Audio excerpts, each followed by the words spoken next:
माँ, इस एक शब्द में मनुष्य का पूरा अस्तित्व है और कल से माता जी की आराधना का, माता जी को प्रसन्न करने का समय आ गया है। कल से 9 दिन तक माता जी की उपासना की जाएगी। क्या रहेगा नवरात्रि में इस बार विशेष, तो चर्चा के लिए हमारे साथ स्टूडियो में मौजूद हैं पंडित हेमंत पालीवाल जी। तो पंडित जी, आपका बहुत बहुत स्वागत है, आप हमारे स्टूडियो पधारे। पंडित जी, हर बार ऐसा कहा जाता है कि माता जी अलग अलग सवारियों पर आती हैं।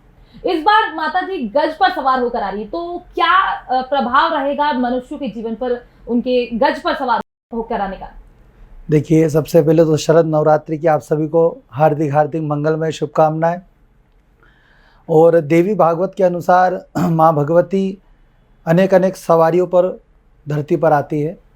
इस बार भगवती जगत के कल्याण के लिए गज पर मतलब हाथी पर बैठकर धरती पर आ रही है, जो सुख समृद्धि यश कीर्ति को लेकर आएगी। जीवन में सकल प्रकार का आनंद मनुष्य को मिलेगा, रुके हुए कार्य आरंभ होंगे, घर में लक्ष्मी का वास होगा, अष्ट लक्ष्मी प्रसन्न होगी मनुष्य के लिए और सकल सुख की प्राप्ति होगी।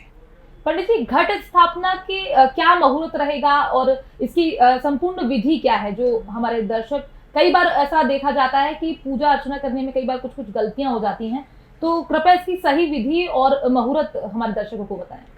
देखिए, माँ भगवती की आराधना बहुत ही सुंदर और बहुत ही सरल है। मनुष्य अपने मन की भावना से भगवती को प्रसन्न कर सकता है, कुल देवी के रूप में प्रसन्न कर सकता है। भगवती की आराधना के बहुत सारे शुभ मुहूर्त है। ब्रह्मकाल है, उसके बाद में सर्वप्रथम प्रातःकालीन मुहूर्त रहेगा, सुबह 9:15 बजे से लेकर 12:15 बजे तक। फिर उसके बाद में अभिजीत नक्षत्र का मुहूर्त रहेगा। उसके बाद में 1:30 बजे से वापस शुभ का मुहूर्त प्रारंभ हो जाएगा, जो 3 बजे तक रहेगा। ये भगवती के अधिक अच्छे मुहूर्त बताए गए हैं। भगवती की आराधना बहुत ही सरल है। लाल कपड़ा का आसन माँ भगवती को प्रदान करें, रुद्र कलश की स्थापना करें, भगवती को दूध दही पंचामृत से स्नान कराकर घट की स्थापना करें। जवारे का अधिक महत्व बताया गया है इसमें। भगवती की आराधना में अन्नपूर्णा के रूप में जवारे बोकर माँ भगवती को प्रसन्न करें। भगवती को लाल चुन्नी और गुड़ का भोग एवं पान का भोग लगाए। माँ भगवती के प्रतिदिन 9 स्वरूपों का पूजन किया जाता है और प्रतिदिन स्वरूपों में प्रतिदिन का अलग अलग भोग लगाया जाता है। जैसे प्रथम दिन शैलपुत्री का पूजन किया जाता है, तो गाय का घी का भोग लगाया जाता है। भगवती को घी के भोग लगाने से आरोग्यता एवं लाभ की प्राप्ति होती है। दूसरा ब्रह्मचारिणी का स्वरूप है माँ भगवती का। शक्कर का भोग लगाकर माँ भगवती को प्रसन्न किया जाता है और माँ भगवती आयु का वरदान एवं चिरायु दीर्घायु का वरदान प्रदान करती है। उसी प्रकार तीसरे दिन चंद्रघंटा का स्वरूप का पूजन किया जाता है। दूध का भोग लगाकर माँ भगवती को प्रसन्न किया जाता है, जिससे ऐश्वर्य की वृद्धि मनुष्य के जीवन में होती है। चौथे दिन कुष्मांडा भगवती का स्वरूप का पूजन किया जाता है। भगवती को मिष्ठान के रूप में मालपुए का भोग लगाया जाता है। मन के शीतलता, मन का मनोबल माँ भगवती बढ़ाती है। मालपुए के भोग लगाने से मनुष्य का कल्याण होता है। पंचम दिन स्कंद माता का दिन होता है। केले का भोग लगाने से बुद्धि का विकास होता है। जो मन में अनेकानेक विकार आते हैं, वो विकार चले जाते हैं, बुद्धि का विकास होता है और मनुष्य के सारे रुके हुए कार्य आरंभ हो जाते हैं। छठे दिन कात्यायनी माता का पूजन किया जाता है। पान और शहद का भोग माँ भगवती को लगाया जाता है। कात्यायनी माता सौंदर्य की प्राप्ति करती है, मनुष्य को तेजस्विता की प्राप्ति होती है, रूपवान मनुष्य बनता है, संसार के भव सागर से वो तर जाता है, सकल कार्य आरंभ हो जाते हैं। सप्तम दिवस काल रात्रि माँ भगवती का स्वरूप का पूजन किया जाता है। गुड़ का भोग अति प्रिय बताया गया माँ भगवती कात्यायनी को। जैसे ही माँ भगवती को गुड़ का भोग लगाते हैं, माँ भगवती शोक एवं भय, जो भी मन में भय भरा हो वो सब दूर हो जाता है और मनुष्य सकल आनंद की अनुभूति प्राप्त करने लगता है। और अष्टम दिवस माता गौरी का पूजन किया जाता है। माता गौरी को श्रीफल अति प्रिय बताया गया है। माँ भगवती श्री यानी लक्ष्मी का स्वरूप और माँ गौरी का स्वरूप जो है, माँ भगवती के स्वरूप में जैसे ही पूजन किया जाता है, मन की सभी इच्छाएं पूर्ण हो जाती है। अष्टमी का स्वरूप भगवती का स्वयं का स्वरूप बताया गया है। और अंतिम में सिद्धदात्री माँ नवदुर्गा के स्वरूप में पूजन किया जाता है। माता जी को हलवा, पूड़ी, खीर का भोग लगाकर सुख शांति की कामना की जाती है। और जो भी मनुष्य 9 दिवस में 9 भोग लगाकर माँ भगवती को प्रसन्न करता है, संसार के भव सागर में जितने भी उसके जीवन में कष्ट होते हैं, उन सब से निवृत्त होकर वो सुख के सागर पर चलता है और अंत में सकल सुख की उसे अनुभूति प्रदान होती है। पंडित जी, जैसा कि आपने बहुत सारे मुहूर्त बताए जिनका अलग अलग महत्व है। जी कई बार भक्तगण जो हैं वो उनकी कई अनेकों मनोकामनाएं होती हैं। जी माता जी को प्रसन्न करने की तरह तरह के प्रयास करते हैं, मतलब बहुत सारी तैयारियां जैसे लोगों ने अभी कर रखी हैं। जी तो जो आपने मुहूर्त बताए हैं, जी। ये इनका भी कुछ अलग महत्व है कि व्यक्ति की कोई मनोकामना है, व्यक्ति की कोई मनोकामना है जी तो उसको किस मुहूर्त में पूजा करना चाहिए, लाभ मुहूर्त में पूजा करने से किस तरह का लाभ होता है, जी जो भी आपने जो मुहूर्त बताए हैं जी उसमें उनका क्या महत्व है? जी। सबसे पहले तो मैं आपको ये बता दूं कि देवी भागवत के अनुसार रविवार या सोमवार को माँ भगवती के नवरात्र प्रारंभ होते हैं, तो माता जी का बहुत शुभ संकेत बताया गया है।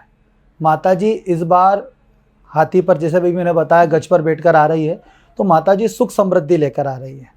तो जैसे ही मनुष्य सबसे पहले तो मुहूर्त काल में जो भी मुहूर्त बने हैं अभी मैंने बताया उसके अनुसार अगर पूजन करेगा, या फिर इसके अलावा भी मन को एकाग्रता रखते हुए किसी भी समय भक्ति भगवती की करेगा, भगवती के लिए कुछ भी मुहूर्त की आवश्यकता नहीं होती। शास्त्र के अनुसार जहाँ तक हो सके शुभ मुहूर्त देखना चाहिए, लेकिन मन की भावना को एकाग्रता रखते हुए जब भगवती की आराधना कर ली जाए, कुल देवी को प्रसन्न कर लिया जाए, भगवती उस पूजन को उस समय स्वीकार कर लेती है। किसी भी मनोकामना की पूर्ति के लिए कोई विशेष मुहूर्त की आवश्यकता नहीं है। अगर भक्त सच्चे मन से माता की आराधना करते हैं तो उनकी हर मनोकामना पूरी होगी।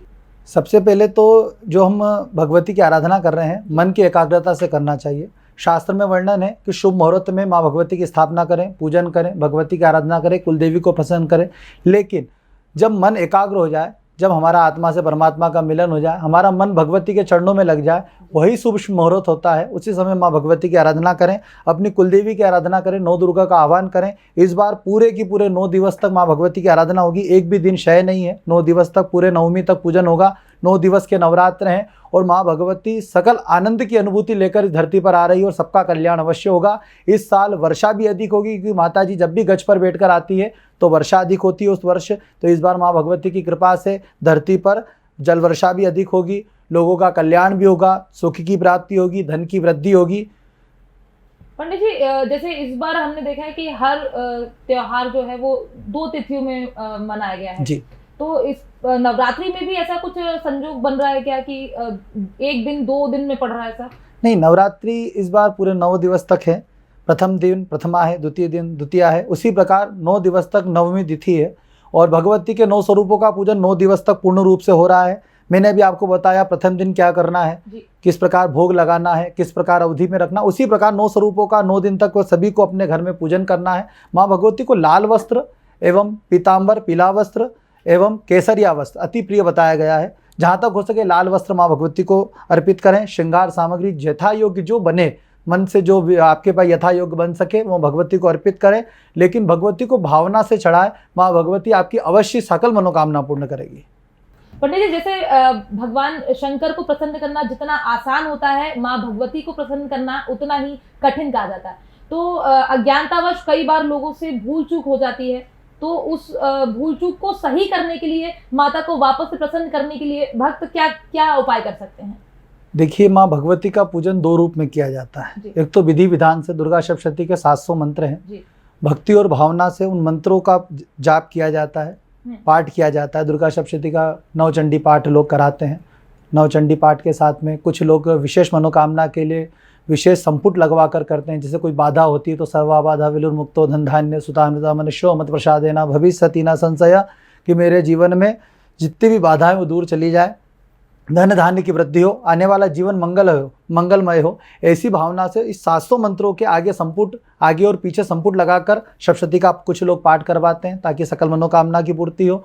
कोई रोग दोष, रोग मुक्ति के लिए रोगानशेषा मंत्र का जाप करवाते हैं। इसी प्रकार सप्तशती में अनेक मंत्र बताए गए हैं, सुख की प्राप्ति के लिए, दुख की दूरीकरण के लिए, जीवन में आनंद की अनुभूति के लिए, लक्ष्मी की प्राप्ति के लिए, विजय प्राप्ति के लिए। ऐसे दुर्गा सप्तशती में अलग अलग मंत्र बताए गए हैं। अलग अलग समस्याओं के अकॉर्डिंग अलग अलग मंत्र बताए गए हैं। उनका जाप किया जाता है, पाठ किया जाता है। विधिवत हो सके तो इन पाठों का जाप करना चाहिए।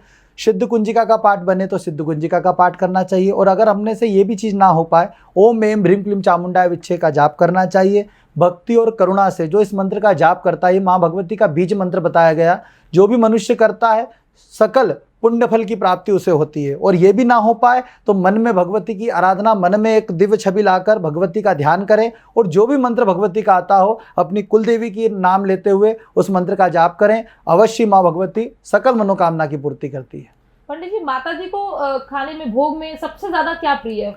सबसे ज़्यादा माँ भगवती को हलवा और खीर अति प्रिय बताया गया है। और अष्टमी और नवमी के दिन हलवा, खीर और पूड़ी ये भगवती को बहुत अति प्रिय बताए गए हैं। माँ भगवती का ऐसा बताया गया है कि माँ भगवती कन्या के स्वरूप में आती है, इसीलिए इस नवरात्र में, शरद नवरात्र में डांडिया खेलकर कन्याएं माँ भगवती को रिझाती है, स्वयं देवी स्वरूपा बनकर।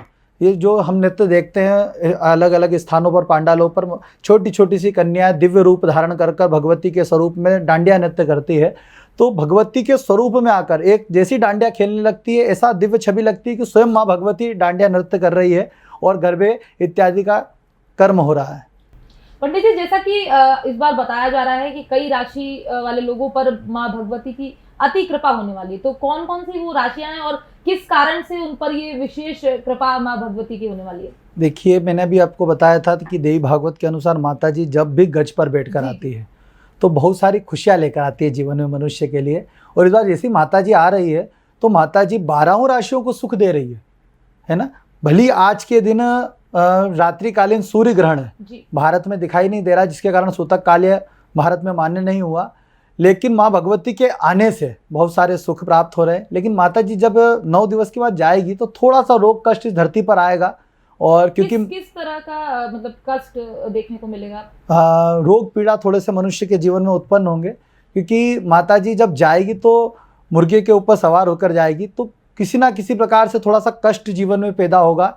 जब भी मनुष्य थोड़ा सा झूठ कपट के मनुष्य दायरे में आ जाएगा, लेकिन थोड़े समय बाद जैसे ही चंद्र ग्रहण होगा, चंद्र ग्रहण के बाद शरद पूर्णिमा को चंद्र ग्रहण आ रहा है, और जैसे ही चंद्र ग्रहण समाप्त होगा उसके बाद धीरे धीरे स्थिति सामान्य होगी।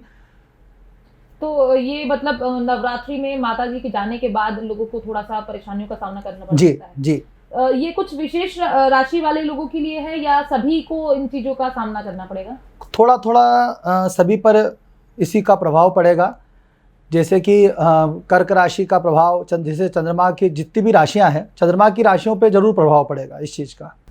पंडित जी, जिस तरह से माँ भगवती को प्रसन्न करने के लिए भक्तों के द्वारा हवन किए जाते हैं, तो कोई अष्टमी पर हवन करता है, कोई नवमी पर करता है और कोई दशमी पर भी करता है, तो आपके अनुसार कौन सा दिन माँ भगवती को प्रसन्न करने के लिए उत्तम रहता है? देखिए, भगवती के 9 दिवस ही शुभ माने गए हैं, लेकिन मनुष्य अपनी कुल देवी के दिन के अनुसार आज के समय भक्ति करता है। जैसे कि किसी मनुष्य की कुल देवी अष्टमी के दिन पूजाती है तो वो अष्टमी के दिन माँ भगवती को भोग लगाकर हवन पूर्ण करता है। कोई अष्टमी के दिन, कोई नवमी के दिन, कोई दशहरे के दिन 9 स्वरूपों का पूजन करने के बाद दशहरे के दिन हवन करता है। वैसे शास्त्र की दृष्टि से नवमी के दिन हवन करना चाहिए। भगवती के 9 स्वरूपों का पूजन कर कर अंतिम में नवमी के दिन हवन करना चाहिए। दुर्गा सप्तशती से हवन कराना चाहिए। हो सके तो एक पाठ 9 दिन में कराएं, ना हो सके तो भगवती के नाम से ही भगवती का हवन करें, अपने जीवन को धन्य बनाएं। कुछ लोग अष्टमी को, कुछ लोग नवमी को, कुछ लोग दशहरे के दिन हवन करते हैं। जैसे कि मनुष्य की कुलदेवी अष्टमी के दिन पूजाती है, कुछ मनुष्य अष्टमी के दिन हवन करते हैं, कुछ लोग नवमी को हवन करते हैं, कुछ लोग दशमी को हवन करते हैं। लेकिन शास्त्र का मत ये है कि 9 दिवस में 9 स्वरूपों का पूजन कर कर नवमी के दिन भगवती का हवन करना चाहिए, खीर पूड़ी बनाना चाहिए, हलवा बनाना चाहिए, भगवती को भोग लगाना चाहिए और बड़ी भावना से, बड़ी श्रद्धा से दुर्गा सप्तशती के पाठ से हवन करना चाहिए। बने तो एक पाठ से, बन जाए और अच्छी योग्यता हो तो नवचंडी पाठ कराएं, नवचंडी पाठ के द्वारा हवन करें, भगवती को प्रसन्न करें। और अच्छी व्यवस्था जमे तो भगवती की महाहुतियाँ का वर्णन बताया गया है। उन 700 मंत्रों में महाहुतियाँ से माँ भगवती को प्रसन्न करें, महाहुति से भोजन कराएं माँ भगवती को और माता जी के शुभ आशीर्वाद को प्राप्त करें। तो ये था हमारा नवरात्रि विशेष कार्यक्रम, जहाँ पर हमने आपको नवरात्रि शुरू होने से पहले क्या क्या आपको मुहूर्त, क्या क्या सावधानियां आपको रखनी चाहिए पूजा के समय, उसकी जानकारी आपको दी। और हमारे साथ मौजूद थे पंडित हेमंत पालीवाल जी। पंडित जी, बहुत बहुत धन्यवाद आपका, आप हमारे स्टूडियो में आए। जी नमस्कार। तब तक के लिए दीजिए इजाजत, फिर हाजिर होंगे आपके साथ एक नए प्रोग्राम के साथ।